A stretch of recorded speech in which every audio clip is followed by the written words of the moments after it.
আমরা যদি উহুদের যুদ্ধের কথা বলি, উহুদের যুদ্ধের একটু সিনারি বোঝার চেষ্টা করি। উহুদের যুদ্ধ হয়েছে কখন? উহুদের যুদ্ধ হয়েছে যে দ্বিতীয় হিজরিতে, মানে হিজরতের দ্বিতীয় বছর রাসূল সাল্লাল্লাহু আলাইহি ওয়াসাল্লাম বদরের যুদ্ধ করেছেন। সেটা হচ্ছে রমাজান মাসের 17ই রমাজান। ঠিক বদরের যুদ্ধ হওয়ার 1 বছর পরে শাওয়াল মাসে উহুদের যুদ্ধ সংঘটিত হচ্ছে। এই উহুদের যুদ্ধে মুসলমানদের পরিস্থিতি কীরকম? একে তো তারা 1 বছর আগে একটা যুদ্ধ করেছে, এই জন্য তারা মানসিকভাবে দুর্বল। আমরা কিছুদিন আগে যুদ্ধ করে ফিরে এসেছি। অন্যদিকে মক্কার কাফের এবং মুশরিকরা উহুদের যুদ্ধ করতে এসেছে প্রতিশোধ গ্রহণের জন্য, যেটা ইবনে হিশাম রাহিমাহুল্লাহ তার সিরাতের মধ্যে বলছেন যে লাম্মা কুতিলা আশরাফু কুরাইশিন বিবদর আকসামু আল্লা ইয়াবকু আলাইহিম হাত্তা ইয়াসআরু মিন মুহাম্মাদিন ওয়া আসহাবিহি।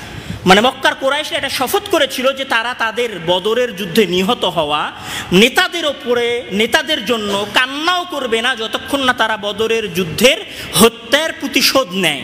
তাহলে উহুদের যুদ্ধ যেমন মুসলমানদের জন্য মানসিকভাবে একটা দুর্বলতার জায়গা ছিল, ঠিক তেমনইভাবে উহুদের যুদ্ধে অমুসলিমদের, মুশরিকদের মানসিক সক্ষমতা অনেক বেশি ছিল, কেননা তারা এই যুদ্ধে প্রতিশোধ পরায়ণ ছিল। এই জন্য রাসূল সাল্লাল্লাহু আলাইহি ওয়াসাল্লাম বদরের যুদ্ধ 70 কিলোমিটার দূরে গিয়ে করেছেন, আর উহুদের যুদ্ধ মদিনা থেকে 8 থেকে 9 কিলোমিটার ডিস্টেন্সে অনুষ্ঠিত হয়েছে। এই যুদ্ধে কি হলো? এই যুদ্ধে আমরা দেখেছি, আমরা সকলেই জানি যে এই যুদ্ধে মুসলমানদের অবস্থা বিজয়ের সন্নিকটে ছিল। ওকে, বিজয়ের সন্নিকটে থাকার পরে পতন কখন আসলো? পরাজয়ের সূচনা কখন হলো? সেইটাকে মহান আল্লাহ তাআলা কিভাবে বলেছেন? মানে পরাজয়ের সূচনার জন্য মহান আল্লাহ তাআলা যে শব্দটা ব্যবহার করেছেন, সেই শব্দটা কি ছিল? মহান আল্লাহ তাআলা বলছেন যে ইন্নাল্লাযীনা তাওয়াল্লাউ মিনকুম ইয়াওমাল তাকাল জামআন ইন্নামাস্তাযাল্লাহুমুশ শাইতানু বিবা'দি মা কাসাবু।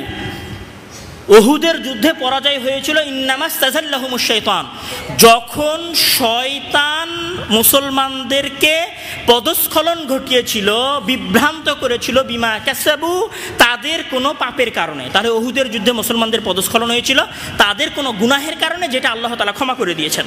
রাসূল সাল্লাল্লাহু আলাইহি ওয়াসাল্লামের অন্য আরেকটা হাদিসে আছে বুখারীতে, যে রাসূল সাল্লাল্লাহু আলাইহি ওয়াসাল্লাম উহুদের প্রান্তরের পেছনে একটা বাহিনীকে রাখলেন আব্দুল্লাহ ইবনে জুবাইরের নেতৃত্বে, এবং তাদেরকে বললেন যে তোমরা এই গিরিপথ ছেড়ে চলে যাবে না। রাসূল সাল্লাল্লাহু আলাইহি ওয়াসাল্লাম বলছেন যে ফাগালাবাতহুমুশ শাহওয়াতু, গনিমতের মাল অর্জনের প্রবৃত্তি, হাদিসের ভাষা বলছি, ফাগালাবাতহুমুশ শাহওয়াতু, গনিমতের মাল অর্জনের প্রবৃত্তি যখন আমাদের সাহাবীদেরকে পেয়ে বসলো, তখন তারা ওইখান থেকে রাসূলের আদেশকে লঙ্ঘন করে গনিমতের মাল সংগ্রহ করতে গেলেন। গনিমতের মাল যখন সংগ্রহ করতে গেলেন, তখন পেছন থেকে খালিদ ইবনে ওয়ালিদ এই বাহিনীর উপরে আক্রমণ করলো। তাহলে উহুদের যুদ্ধে আমাদের জয়টা পরাজয় নিপতিত হয়েছিল যখন আমাদের মাঝে বিন্দু মাত্র শাহওয়াত প্রবেশ করেছিল।